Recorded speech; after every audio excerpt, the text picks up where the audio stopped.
Yep, I mean, it was apparent, obviously, for the first 20 minutes couldn't get in a rhythm. We couldn't stop them. We've had some four-men. I mean, even one at Trevecca had a career high, and tonight, he made some tough shots.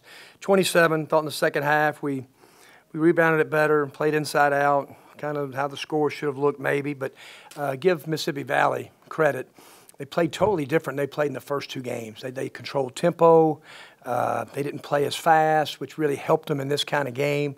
And they made some tough shots in the clock. Thought Nas and Robert Allen really had good energy. Jarkel came back in the second half, played better.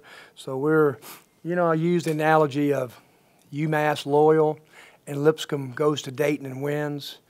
And I'm sure the Dayton, who they sold out every night, I think they lost another one at home, had given up, and then rallied around and beat Kansas. So college basketball, it's a long time, and you got to keep trying to get better and better and better. We've had some moments of good play. Just glad to win and move on and get ready for Ryder on Tuesday. Questions? You've talked a lot about ball movement this year. I think it was only 3 assists in the first Yeah. half, and then it looked a lot better in the second half. Just kind of what changed there? Well, and Nick, it really wasn't great in the second half either. We played downhill some in transition. They changed a few little defenses, and I think tonight's one of the night we really missed Deshaun Ruffin. A true point guard that can run our team, and hopefully we'll get him back in 2 or 3 weeks. I think Austin and Jarkel. Austin's really taking care of the ball. He's our best at it, but the ball is just stagnant. Nick, they'd go man of possession and zone of possession, which we play against all the time, and we could never get in a rhythm. The ball just stuck. And so second half, we did. The ball moved around a little bit better. What was the feeling in the locker room at halftime? Well, it was just – and I'm trying to take anything away from Mississippi Valley, but we're in the SEC and give them credit.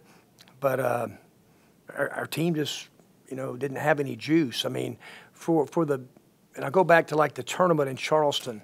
We played really hard against Elon. Probably nobody saw it because it was so dang late, But we had some pockets of good play. But then we'd have, like, 4 or 5 minutes.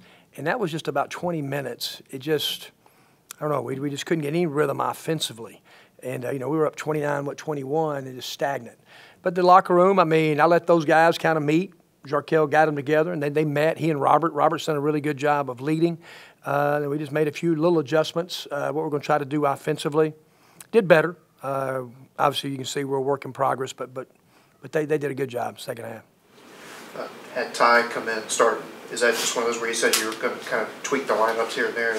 And what we said, we keep a point sheet of every practice, and I just told them after the Boise game, where I didn't think we competed that hard in the last 10 minutes, is that we were going to keep a point total, and the guys who have the most of points, deflections, charges, assists, offensive rebounds, all the hustle stuff that we do, it affects winning.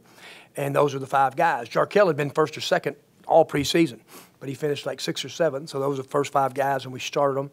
I didn't think we got off to a great start by any means. We've been starting games pretty good. But that's the reason. And then we started, Jarkel in the second half, and he played well. Coach, through 6 games, how well do you feel the team is gelling with new faces and new roles? We're not where we need to be.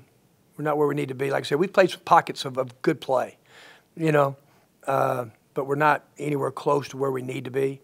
Jamin Brakefield is going to be a huge part of our team. We got to get him to guard. He's got to guard with a sense of urgency. And the ball's got to move. He's a talented offensive player. So we're trying to get him in this offense in a rhythm. He came in and can make some plays right there. And then at the end, I was just trying to get our best defensive team out there. We really need to get Deshaun back. And guys, it's going to be a work in progress when he gets back. It's 5 weeks with a knee, 4 weeks healthy, 4 weeks, whatever it is, with a hand. So he's going to come back kind of in the fray, with the stiffest competition. So we miss him. We miss him. I mean, just a guy get inside a defense and create for others. So not where we need to be for sure. Hopefully play well against Ryder on Tuesday. Have to have a couple good practices. You've mentioned a couple of opponents having big shooting days against you. Is there anything common you're seeing from those, or is it just guys hitting shots? It's that position, the 4. Then Robert did a really good. Then I don't know, he just made some shots. I mean, a couple he made, and I thought Robert really competed. You know, we had a couple of short closeouts. We were trying to switch the four screen. We had some short closeouts with Ty. And then I thought Robert did the best job on him, and that's why we just kept Robert in the game. And because he made him work, but, you know, he had 15 in the first half, 12 in the second half. So, like I said, that position with the four, we've got to do a better job with it. Any further questions? All right, thank you, guys. Appreciate y'all coming. Thanks.